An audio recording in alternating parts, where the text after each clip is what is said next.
नमस्कार, मी पंजाब हवामान अभ्यासक मुक्काम पोस्ट गुगली धामणगाव तालुका शेलू जिल्हा परभणी। आज आहे 26 मे 2024। परत आज शेतकऱ्यासाठी अंदाज येत आहे। सुरुवातीला प्रथम मुंबईकराला उकाड्यापासून दिलासा भेटणार आहे, म्हणून ही खास मुंबईच्या लोकांसाठी खास करून आनंदाची बातमी। पुणेकरांना देखील उकाड्यापासून दिलासा भेटणार आहे, म्हणून पुणेकरांना देखील आनंदाची बातमी।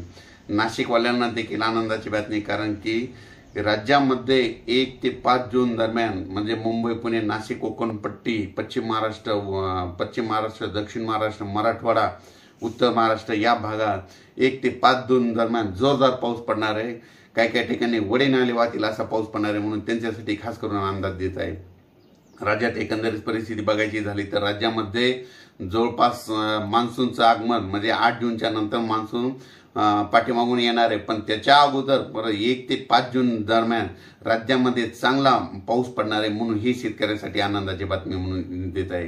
राज्यात पेरणी बघायचं झालं तर सुरुवातीला पाऊस जास्त म्हणजे सातारा, सांगली, सोलापूर, कोल्हापूर, उस्मानाबाद, लातूर, बीड, परभणी, नगर, संगमनेर, नाशिक, नंदुरबार, धुळे, जळगाव, संभाजीनगर, बीड, जालना, नांदेड, हिंगोली, यवतमाळ पर्यंत या भागामध्ये 1 ते 5 जून दरम्यान जोरदार पाऊस पडणार आहे, म्हणून हे अंदाज लक्षात द्यायचा। त्याच्यानंतर पश्चिमी विदर्भामध्ये देखील 3-4 जूनच्या नंतर तिकडे देखील पाऊस पडणार आहे, म्हणून हे अंदाज लक्षात द्यायचा। त्याच्यानंतर पूर्व विदर्भाकडे देखील 6, 7, 8, 9 जूनच्या दरम्यान देखील पाऊस चांगला पडणार आहे, म्हणून हे अंदाज लक्षात घ्यायचा।